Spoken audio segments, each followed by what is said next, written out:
오랜만에 제가 서점을 갔습니다. 서점을 가서 이 다양한 분야의 이 책들을 탐독하다가 제가 심리학 코너에서 이 책을 이렇게 쭉 제목을 훑는 가운데 제 마음에 쏙 드는, 제 마음을 이렇게 뺏는 제목이 있어서 그 책을 꺼내서 읽기 시작했습니다. 김무곤 씨의 휘둘리지 않는 힘이라는 책이었습니다. 그래서 제가 그 책을 꺼내서 앞장을 읽어 내려가는데 그 책의 내용은요, 이 셰익스피어의 4대 비극에 등장하는 햄릿이나 리어 왕이나 아니면 맥베스나 오셀로와 같은 그런 인물들, 그리고 그 극의 4대 비극에 등장하는 여러 인물들을 통해서 과연 우리가 환경이나 사람에 휘둘리지 않는 힘을 어떻게 가질 수 있는가, 어떻게 하면 우리가 사람이나 환경에 휘둘리지 않는 힘을 가질 수 있는가에 대한 그런 통찰을 담고 있는 흥미로운 책이었습니다. 그 책에서 저자가 이런 얘기를 합니다. 우리가 누군가에게 아니면 어떤 환경에게 이렇게 쉽게 흔들리지 않기 위해서는 무엇보다도 남이 정해주는 대로 사물을 보는 습관을 떨쳐야 된다라는 얘기를 하는 겁니다. 그러면서 이 저자가 사물을 판단할 때, 사물을 판단하거나 환경을 판단하거나 우리가 사람을 판단할 때 한 가지 시각이나 한 가지 이론의 틀로 보려는 시도를 거부하고 이 의심하는 습관을 길러야 된다라는 이야기를 했습니다. 여러분, 이 이야기를 오해하면 마치 우리가 모든 것을 의심해야 된다, 사람들이 하는 얘기는 아예 듣지 말고 모든 것을 의심하는 편집증 환자가 되라는 말이 아니라, 저는 그 책을 읽으면서 어떻게 해석을 했냐면 스스로를 객관화시키는 훈련을 할 수 있어야 되겠구나 라는 그러한 의미로 저는 그 책을 읽게 되었습니다. 여러분, 많은 사람들은요, 자기의 주관적인 생각 아니면 자기가 경험한 것, 거기에 갇힐 때가 많습니다. 혹은 무작정 자기가 신뢰하는 누군가의 그 한 사람의 시각이나 그 사람의 이론의 틀에 갇혀서 마치 그것이 전부인 양 우리가 생각하고 마치 그것이 전부인 양 억지 주장을 내세우는데, 사실 여러분, 그거는 이미 우리가 누군가에게 휘둘렸다라는 것을 보여주는 반증일 뿐이라는 거죠. 여러분, 우리가 누군가에게 휘둘리지 않는 삶을 살려면요, 무엇보다도 균형 잡힌 삶을 살아야 될 줄로 믿습니다. 우리가 어떤 환경이나 사람에게 휘둘리지 않는 삶을 살려면 우리가 균형 잡힌 삶을 살아가려고 노력해야 된다라는 거예요. 왜냐하면 치우친다라는 것은 결국 휘둘렸다라는 그런 의미이기 때문입니다. 그런데 저와 여러분들, 우리가 사실 균형 잡힌 삶을 살려고 노력해도 이것이 쉽습니까? 어렵습니까? 어렵죠. 치우치는 것이 쉽지 사실 균형을 잡는다라는 것은 결코 한 번에 되는 것은 절대 아닙니다. 그래서 우리가 균형을 잡는 삶을 위해서는요, 사실 수많은 실패도 있어야 되고, 그리고 수많은 실수를 통해서 균형을 잡아가게 되는 것이라는 거예요. 제가 개인적으로 좋아하는 시인이 있는데 도종환 씨라는 분입니다. 이분이 쓴 흔들리며 피는 꽃이라는 시가 있습니다. 들어보셨나요? 그 중에 일부를 제가 한번 읽어드리겠습니다. 흔들리지 않고 피는 꽃이 어디 있으랴. 이 세상 그 어떤 아름다운 꽃들도 다 흔들리며 피었나니, 흔들리며 줄기를 곧게 세웠나니, 흔들리지 않고 가는 사랑이 어디 있으랴. 여러분, 우리가 이 아름다운 꽃도 다 뭐 하면서 피더라? 흔들리면서 피더라는 거예요. 여러분, 이 말은 무슨 말이겠습니까? 균형 잡힌 삶은요, 하루아침에 이루어지지 않습니다. 우리가 많이 흔들려 봐야 되고요, 많이 휘둘려 봐야 되고요, 많이 넘어지고 많이 자빠지는 경험을 통해서 사실 균형이라는 감각을 얻게 되는 것입니다. 그래서 누가복음 6장 38절에 이런 말씀이 있습니다. 제가 읽어드리면요, 주라, 그리하면 너희에게 줄 것이니 곧 후이되어 누르고 흔들어 넘치도록 하여 너희에게 안겨주리라. 여러분, 이 말씀을 보면 결국 주님께서 우리에게 넘치도록 뭐하여 주시길 원하신다? 안겨주길 원하신다는 거예요. 우리에게 복을 주시는데 어떻게 주길 원하시냐면, 하나님의 본심은 우리에게 후이되어 넘치도록 안겨주기를 원하신다라는 거예요. 그런데 하나님께서 우리에게 넘치도록 안겨주시기 위해서는요, 반드시 무슨 작업이 있냐면 흔드는 작업이 있어요. 무슨 작업이 있다? 흔드는 작업이 있다라는 거예요. 흔들어서 넘치도록, 후이되어 주님께서 흔들어서 넘치도록 안겨주겠다라고 말씀하시는 겁니다. 왜냐하면 우리를 흔드는 작업은 우리를 쓰러뜨리는 작업이 아니라, 우리를 흔드는 작업은요, 수없는 흔들림 속에서 우리의 빈틈이 채워지는 겁니다. 수많은 흔들림 속에서 우리의 비어있는 공간들이 채워있는 것을 경험하게 된다라는 겁니다. 제가 예전에 읽은 김난도의 1000번이 흔들려야 어른이 된다라는 책이 있었습니다. 여러분 이 책 제목 보십시오. 1000번이 흔들려야 뭐가 된다? 어른이 된다는 거예요. 여러분 나이만 먹는다고 어른이 되는 것은 아닌 것 같습니다. 나이만 먹으면 노인이 되지 어른이 되지는 않습니다. 여러분 노인이 아니라 어른이 되려면 1000번이 흔들려야 된다는 거예요. 그런데 사실 우리는 1000번만 흔들리는 게 아니라 우리는 10,000번, 아니 어쩌면 100,000번 아마 저와 여러분이 그렇게 흔들리며 살아갈 겁니다. 아마 여기서 1000번만 흔들리신 분 아마 없으실 거예요. 아침 저녁으로 흔들리는 것이 바로 우리의 마음이라는 겁니다. 그러나 여러분 우리가 너무 염려할 것이 아니라 그 흔들림을 통해서 우리는 어른이 되고 수많은 실수와 실패를 통해서 성장을 경험하게 된다라는 거예요. 어느 누구도 완벽한 사람, 완전한 사람은 없습니다. 여러분 우리의 신앙도 마찬가지입니다. 우리의 신앙은요, 우리가 이미 구원을 받음으로 말미암아서 우리가 신분의 변화를 경험했습니다. 이제 우리의 신분은 더 이상 죄의 종노릇하는 죄인이 아니라 하나님의 자녀로 우리의 신분이 변화됐다라는 거예요. 그런데 구원이라는 것은요, 신분의 변화에서만 머무르지 않고 반드시 우리에게 수준의 변화로 나아갈 것을 요구하고 있다는 거예요. 우리가 신분이 바뀌었다고 해서 우리의 신분이 완전히 바뀌었다고 해서 그것이 신앙생활의 끝이 아니라 신분의 변화는 수준의 변화로 우리에게 요구하고 있다라는 것입니다. 그래서 여러분 우리의 신앙이요 자꾸 새로운 수준으로 성장되고 더 나아지는 은혜가 있어야 될 줄로 믿습니다. 우리의 신앙이 계속해서 새로운 수준으로 나아가야 되는데, 그런데 그 성장에는 반드시 뭐가 따르냐면 수만 번 흔들리는, 그 수만 번 흔들림을 통해서 성장을 경험해 간다라는 겁니다. 그런데 여러분 우리가 그렇지, 이 말씀이 참 위로가 되는구나, 내가 수만 번 흔들리고 수만 번 휘둘렸던 이 경험들이 참 위로가 된다라고 생각될지 모르겠지만, 그러나 여러분 간과하지 말아야 될 것은요, 우리가 수없이 흔들리는 과정이 왜 필요한가 하면 그 흔들리는 과정을 통해서 나의 약점이 드러나는 겁니다. 흔들림을 통해서. 그래서 그 흔들림을 통해서 나의 약점이 드러나면요, 여러분 그 드러난 약점들을 어떻게 극복하고 다시 이겨나가야 될 것인가, 여러분 그것을 우리는 노력하고 이기기 위하여 훈련하는 것이 필요하다라는 거예요. 이것을 간과해서는 안 된다라는 겁니다. 그렇지, 우리 인생 흔들릴 수 있지, 우리 쓰러지고 자빠질 수 있지, 물론 그럴 수 있습니다. 그러나 매번 똑같은 것을 쓰러지고 자빠지는 것이 아니라 쓰러질 때 뭘 깨달아야 되냐면 이게 나의 약점이구나, 이게 나의 연약함이구나라는 것을 깨달아야 된다라는 거예요. 그리고 그것을 통해서 다음번에는 조금 덜 넘어지고 조금 덜 흔들리도록 우리가 노력해야 된다라는 것입니다. 마치 그런 겁니다. 여러분 우리가 아이들이 학교를 다닐 때 한 학기에 반드시 중간고사, 기말고사 시험을 꼭 칩니다. 시험을 치는 이유가 무엇입니까? 시험을 치는 이유는요, 여러분 아이들이 시험 성적 받아서 실망하고 좌절하고 자빠지라고, 방에 문 닫아놓고 목매라고 시험 치는 게 아니에요. 그런데 지금 아이들은 시험을 치면 그 결과를 가지고 어떻게 합니까? 실망하고 좌절하고 낙심에 빠지는 거예요.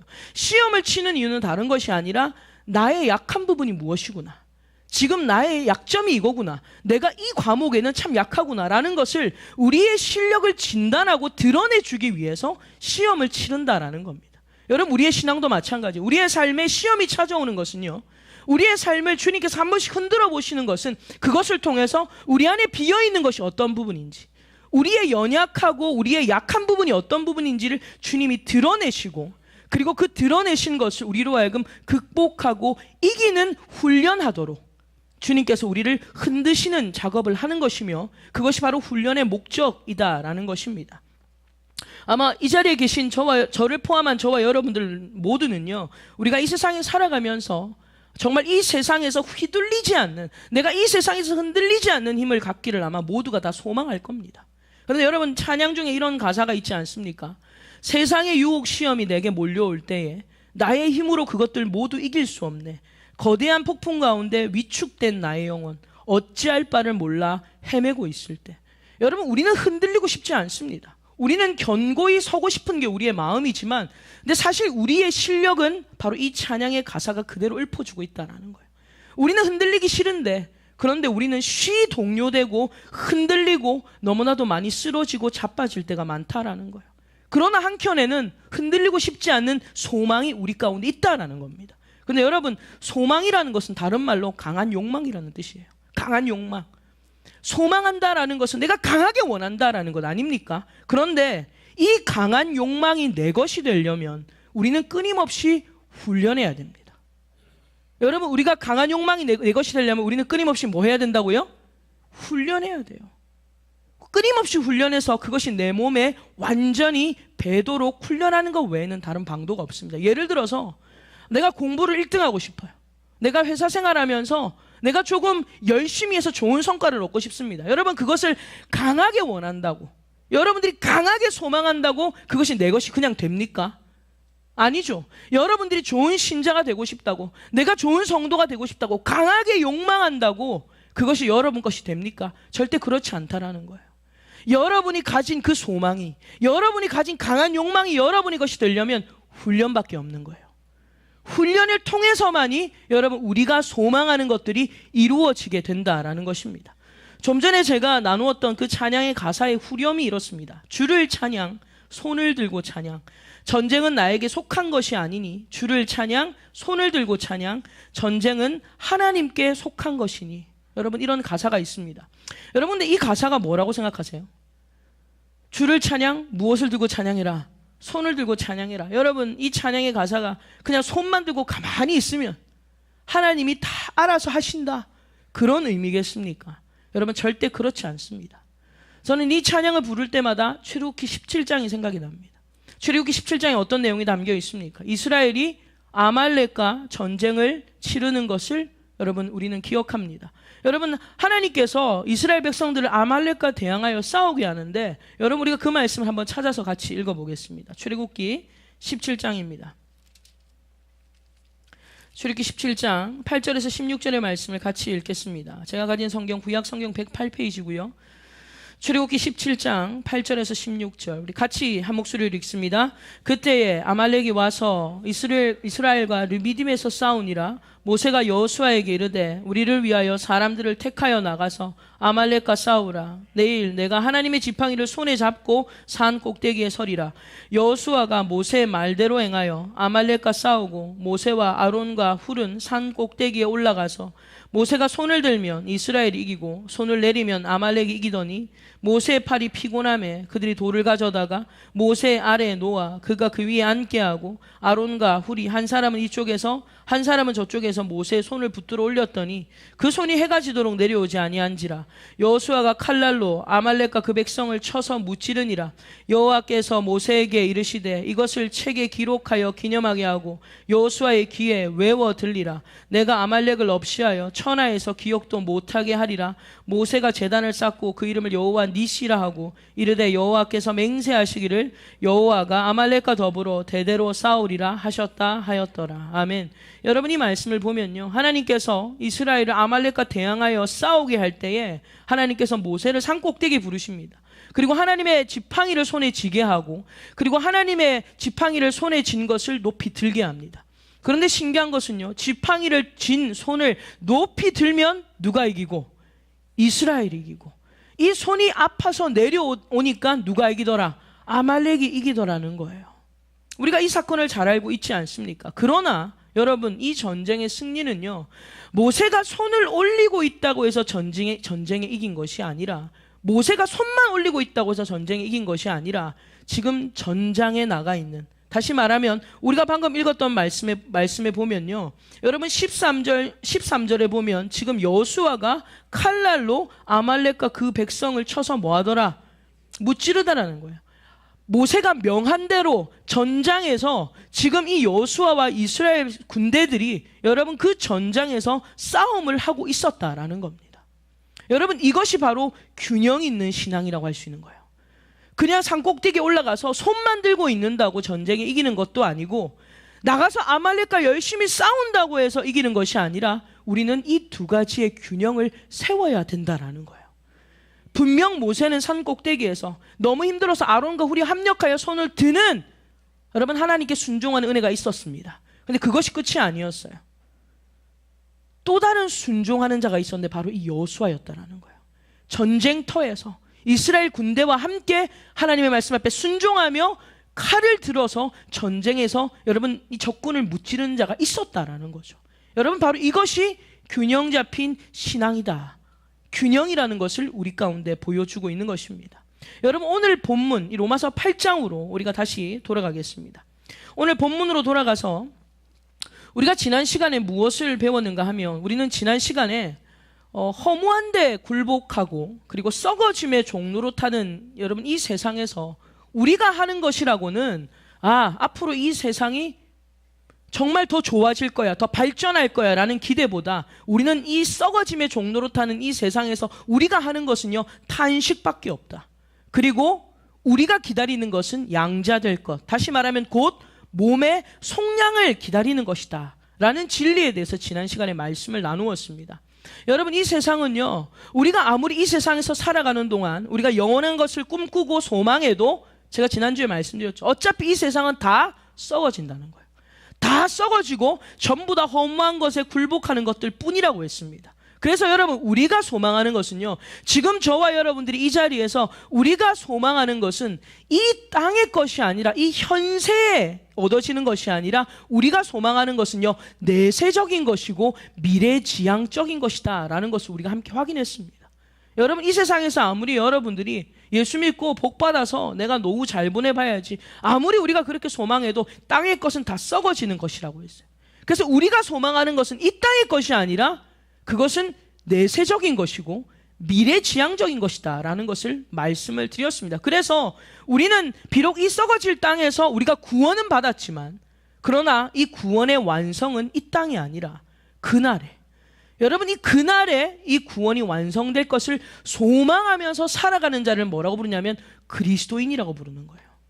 그리스도인은 이 땅에서의 몸의 완성이 아니라 그날에 주님 앞에 가는 그날 우리의 구원이 완전하게 우리의 썩을 몸이 썩지 아니할 영원한 몸으로 변화되는 것을 소망하는 것, 여러분 그것이 바로 그리스도인이라는 거예요. 그래서 오늘 본문 24절이 그렇게 얘기를 하는 겁니다. 여러분 24절 같이 읽겠습니다.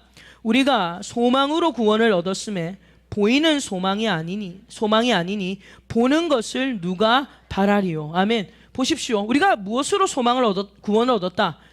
소망으로. 소망 안에서 구원을 받았는데 우리가 소망하는 것은 보이는 것이다, 보이는 것이 않는 것이다. 보이지 않는 것이라는 거예요. 보이는 것을 소망하는 사람, 보이는 것을 바라는 것이 누가 있냐라는 겁니다. 그러면서 25절에 바울이 이렇게 얘기합니다. 25절 같이 읽습니다. 만일 우리가 보지 못하는 것을 바라면 참음으로 기다릴지니라. 아멘. 여러분 우리가 소망하는 것은 보이는 것이다, 보이지 않는 것이다. 보이지 않는 것입니다. 이건 내세적인 것이고 미래지향적인 것이기 때문에 보이지 않는 거예요. 그러면 보이지 않는 것을 우리가 바라는 사람은 어떻게 살아야 되냐라는 거예요. 어떻게 살아야 된다라고 얘기해요? 참음으로 뭐 할지니라? 기다릴지니라. 할렐루야. 참음으로 기다릴지니라. 여러분 과연 그러면 참음으로 기다린다라는 게 어떤 의미냐는 거예요. 우리는 보이지 않는 것을 소망하고 사는 사람들인데 이 보이지 않는 것을 소망하는 저와 여러분들이 어떻게 살아가야 되냐면요 참음으로 기다리래요. 여기서 기다린다라는 것은요 뭐 어차피 이 세상 다 썩어질 건데 이래도 썩고 저래도 썩고 어차피 다 썩어질 건데 뭐하러 그렇게 애쓰며 사냐 하면서 망연자실해서 자포자기하고 가만히 있으라는 의미로 말하는 의미 같습니까? 그런 의미가 아니에요. 어차피 다 썩어지고 그거 해봤자 뭐하냐, 어차피 썩어질 건 너 그렇게 열심히 살아봤자 뭐하냐 하면서 망연자실하게 살아라는 의미가 아닙니다. 근데 이렇게 오해했던 자들이 누구냐면 바로 데살로니가 교회 사람들이었어요.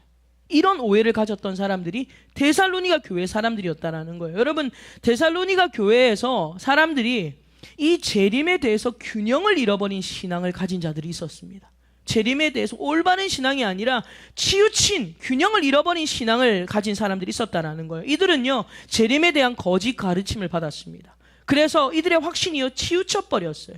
그래서 그들의 자기의 시간들을요 무엇을 위하여 기다리냐면 오직 주님이 재림하시는 것, 그것에만 자기의 시간을 쏟습니다. 자기의 정성을 쏟아요. 그리고 생활비를 버는 일, 자기의 삶을 꾸리는 일에 대해서는 전혀 관여하지 않는 삶을 살았다라는 거예요. 근데 여러분 오늘날 교회 안에도 이런 신앙, 이런 균형을 잃어버린 신앙을 가진 자들이 너무나도 많다라는 거예요. 여러분들이 뭐 우리 이단 아닌데, 우리는 재림 안 기다리는데, 나는 데살로니가 교회와 상관없다라고 말할진 모르겠지만 삶과 신앙이 일치되지 않는 삶은요, 이미 치우친 신앙이에요.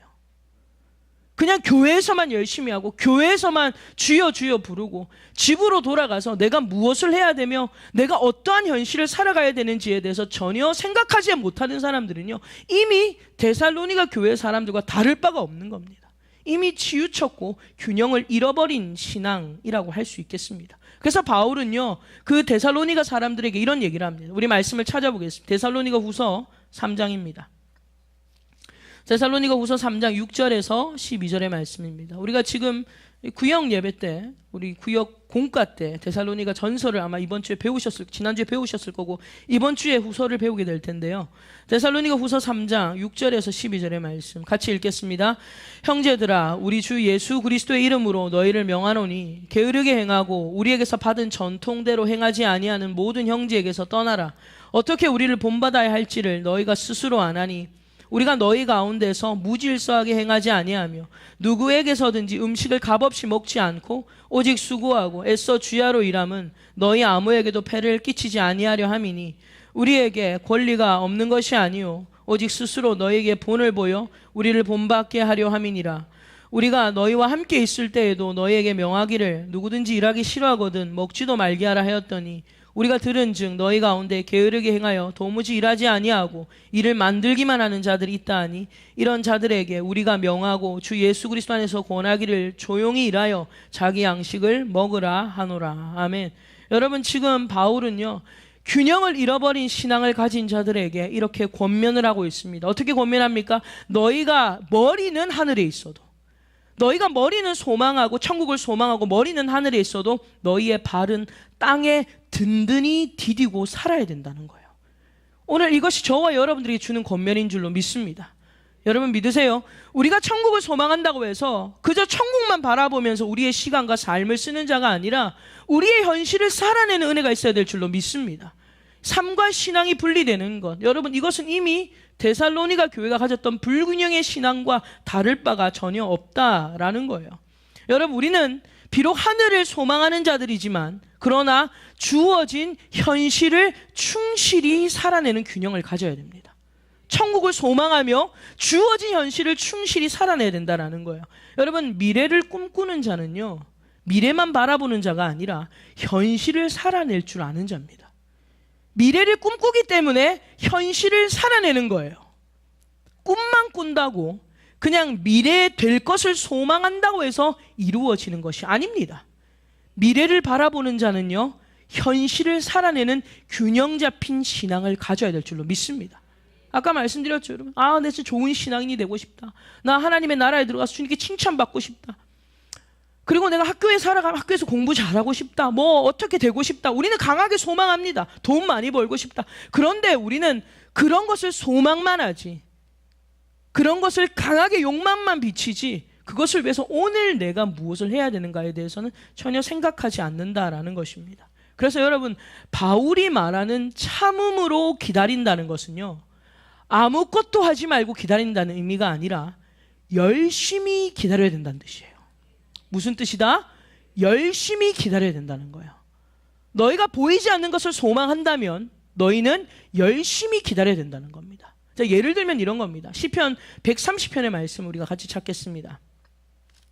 시편 130편 5절에서 6절의 말씀입니다. 자, 900페이지 구약 성경 시편 130편 5절에서 6절의 말씀 같이 읽겠습니다. 나 곧 내 영혼은 여호와를 기다리며 나는 주의 말씀을 바라는도다. 파수꾼이 아침을 기다림보다 내 영혼이 주를 더 기다리나니 참으로 파수꾼이 아침을 기다림보다 더하도다. 아멘. 여러분, 지금 이 시편 기자가 뭐라고 얘기하냐면, 나는 하나님을 기다리고 주님의 말씀을 기다리는데 마치 무엇으로 비유를 하고 있냐면 파수꾼이 무엇을 기다리는 것처럼 아침을 기다리는 것보다 더 사모하고 기다린다라고 그렇게 표현을 하고 있습니다. 여러분, 파수꾼이 아침을 기다릴 때에 그냥 가만히 앉아가지고 잠이나 자고 그냥 아침 언제 오나 시계나 보고 하품이나 하고 그렇게 멍하니 기다리는 게 파수꾼의 기다림이 아닙니다. 여러분, 파수꾼은 어떻게 기다립니까? 파수꾼은요, 망대에 올라서서 항상 적의 침입을 바라보고 적이 우리 가운데 우리의 성에 침입하지 않을까 항상 주시하면서 여러분 경계하고 감시하면서 보초를 서는 자들을 바로 파수꾼이라고 하는 거예요. 마치 여러분 군대에서 위병 근무를 서는 것과 같습니다. 교대로 계속 돌아가면서 한시도 쉬면 안 되는 거예요. 망대 위에 서서 적의 침입을 항상 주시하면서 한시도 쉬어서는 안 됩니다. 그래서 이 시편 기자가 우리가 여호와를 기다리는데 무엇으로 비유를 하고 있냐면 마치 파수꾼이 아침을 기다리는 것보다 더한 기다림이다 라고 그렇게 표현을 하고 있다라는 거예요. 그래서 우리가 소망을 기다린다라는 거, 우리가 하늘의 소망을 기다린다는 것은 파수꾼처럼 열심히 기다려야 된다는 거예요. 그냥 뭐 이렇게 살다가 천국 오겠지 뭐, 이렇게 뭐 예배 드리고 그냥 뭐 하루하루 이렇게 있다 보면 죽으면 천국 가겠지, 이러한 막연한 신앙이 아니라는 거예요. 이러한 막연한 신앙이 아니라 마치 파수꾼과 같이 아침을 기다리는 것처럼 열심히 기다려야 된다라는 거예요. 그래서 여러분, 참음으로 기다린다는 것은요, 두 가지 의미를 내포하는 겁니다. 동시에 중복의 의미예요. 뭐냐면 바로 열심과 인내의 완벽한 균형을 의미하는 겁니다. 열심히 기다려야 된다는 것은요, 우리가 열심히 기다려야 된다는 것은 열심과 인내의 완벽한 균형을 의미하는 겁니다. 다시 말하면 우리가 인내하되 열심을 잃어버려서는 안 됩니다. 그리고 열심을 내되 인내해야 된다는 거예요. 이게 우리 신앙의 균형입니다. 여러분, 신앙생활 열심히 하십시오. 그런데 열심히 하되 인내를 잃어버리면 안 됩니다. 그러나 인내하되 세워라 내워라, 어차피 긴 거 신앙생활 하루아침에 되는 거 아니라며, 뭐 신앙생활 뭐 하루아침에 되는 거 아니니까 세워라 내워라 하면서 그냥 그렇게 기다리라는 것이 아니라 이 인내와 열심히 균형을 이루어야 된다라는 거예요. 그런데 여러분, 사실 이 균형을 이루는 것이 참 쉽지가 않아요. 쉽지가 않습니다. 사람이 치우치기가 더 쉽죠. 열심이면 열심이고 인내면 인내지, 열심을 다해 기다린다는 것이 참 어려운 숙제입니다. 그러나 여러분, 신앙생활은요, 여러분이 몇 번 열심히 한다고 되는 게 아니에요. 여러분, 안 그렇던가요?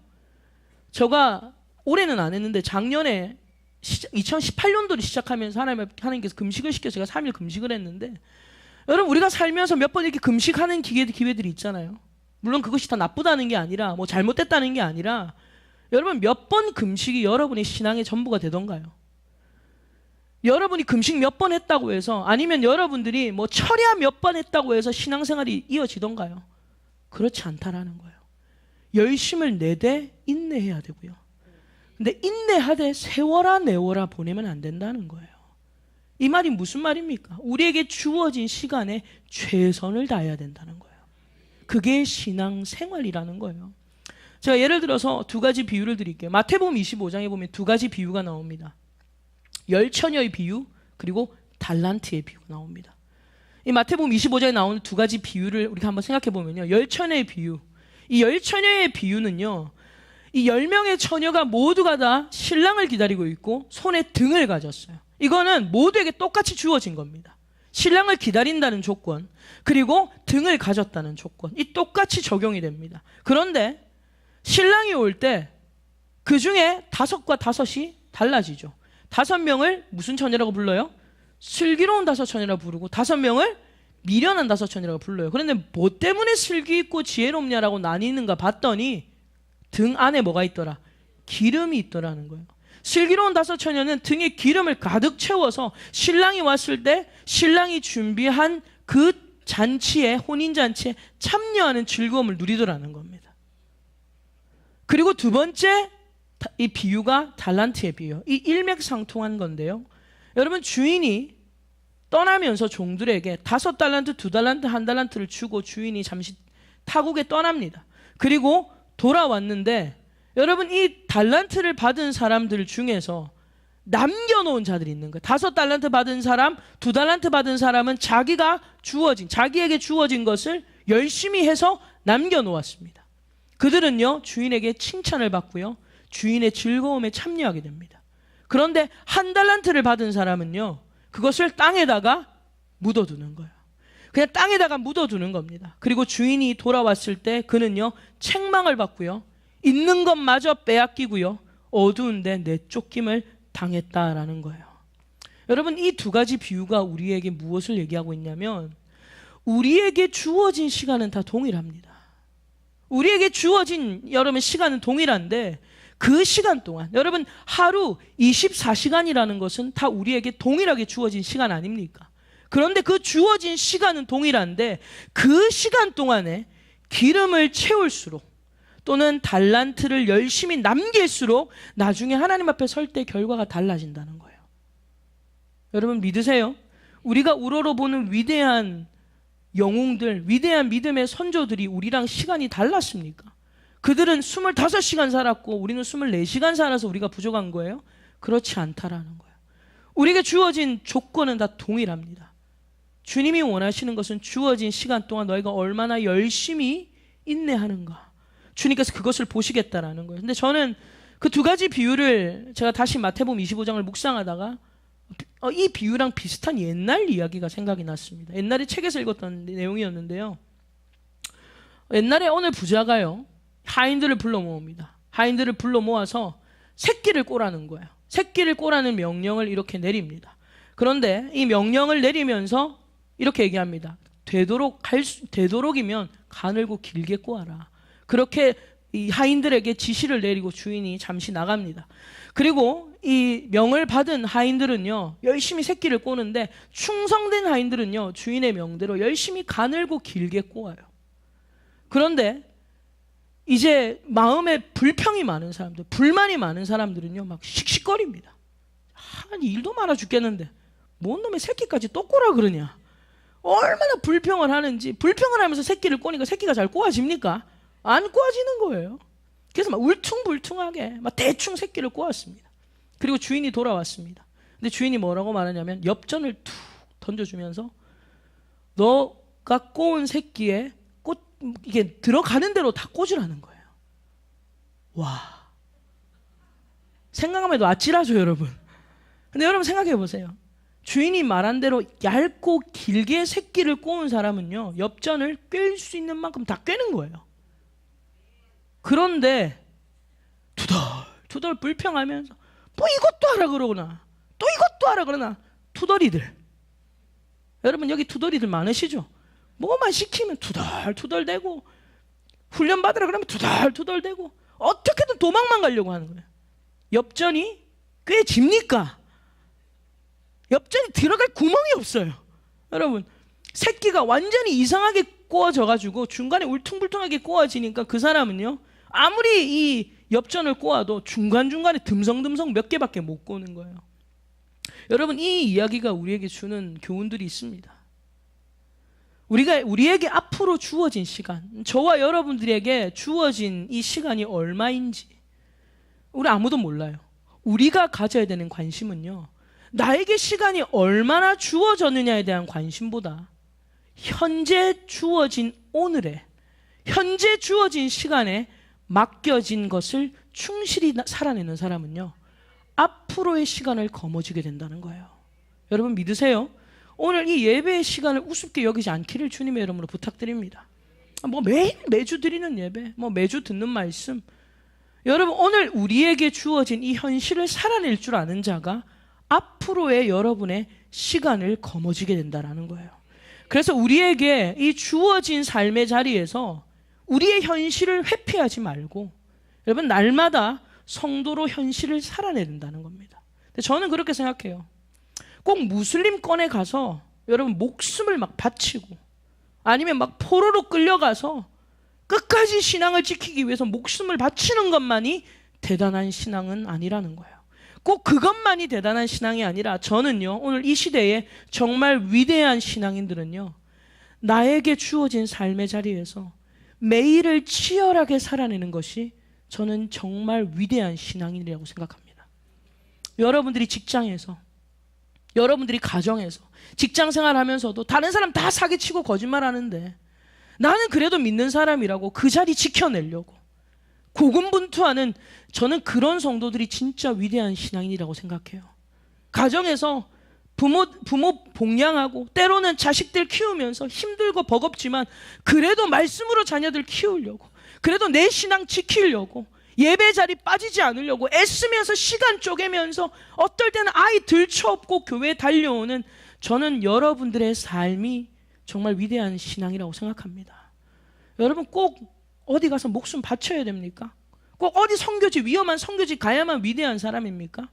선교지에 가서 선교사 해야만이 꼭 하나님이 인정해 주시는 사람이에요? 그렇게 순교해야만이 주님이 1등이라고 말씀하십니까? 그거는 세상의 기준이라고 생각해요. 뭐 천국에 가면 순교한 사람이 1등이고 뭐가 2등이고 이렇게 얘기하지만 저는 가봐야 알 것 같아요. 그렇지 않습니까? 세상의 기준으로 1등, 2등을 매기는 거예요. 저는 여러분이 여러분의 삶의 자리에서 내가 그리스도와 함께 십자가에 못 박혔나니 하면서 날마다 나를 죽이는 그것이 저는 순교라고 생각합니다. 그러한 신앙을 주님이 기뻐하신다라는 거예요. 그것이 오늘 저와 여러분들 이 시대가 짊어져야 될 사명인 줄로 믿습니다. 여러분 그런 찬양이 있죠. 주님 뜻대로 살기로 했네 라는 찬양이 있습니다. 이 찬양 3절의 가사가 어떻습니까? 세상 등지고 십자가 보내. 세상 등지고 십자가 보내. 여러분 우리는 이 가사를요 어떻게 이해를 하냐면 예수 믿는 사람은 세상과 등져야 된다, 세상과 등져야 된다라고 해석해요. 근데 저는 그렇게 해석하지 않습니다. 그리스도인은요 세상과 등을 진 자가 아니라 세상을 등에 진 자가 돼야 돼요. 세상과 등져서 세상을 외면하고 그냥 세상을 모른 척하고 사는 게 그리스도인이 아니라 진짜 그리스도인은 세상을 등에 지고 십자가를 봐야 될 줄로 믿습니다. 현실을 살아내야 되는 거예요.